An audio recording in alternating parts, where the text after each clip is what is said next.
দেবলীনার জীবনে এমন কোনো মুহূর্ত নেই যখন দেবলীনা প্রেমে থাকে না। দেবলীনার নিঃশ্বাস প্রশ্বাস সবেতে প্রেম, সবসময়।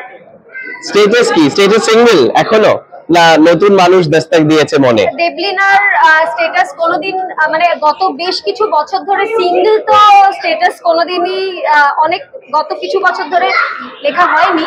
তো এখনো দেবলীনা সিঙ্গেল নয়, দেবলীনা ভয়ঙ্কর রকম প্রেমে উইথ দেবলীনা।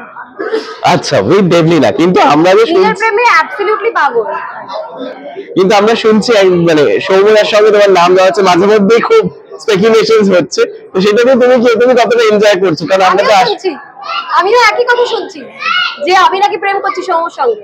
আমি চাই যারা এগুলো লিখছেন বলছেন এবং এটা নিয়ে চর্চা করছেন তারা আরো, এখন আমি আর সৌম্য প্রেম করছি এটা পুরনো হয়ে গেছে, এটাকে একটা বৃহত্তর কিছু করুন, নতুন কিছু একটা বলুন আমাকে আর সৌম্যকে নিয়ে, তাহলে আমার দারুণ লাগবে। কারণ আমি আর সৌম্য বেস্ট ফ্রেন্ড, জেন্ডার নেই আমাদের বন্ধুত্বের কোনো, এবং আমরা এরকমই বেস্ট ফ্রেন্ড থাকবো সারা জীবন। তো আপনারা যত নতুন নতুন গসিপ করবেন আমাদের বন্ধুত্বটা আরো গাঢ় হবে। এনজয়।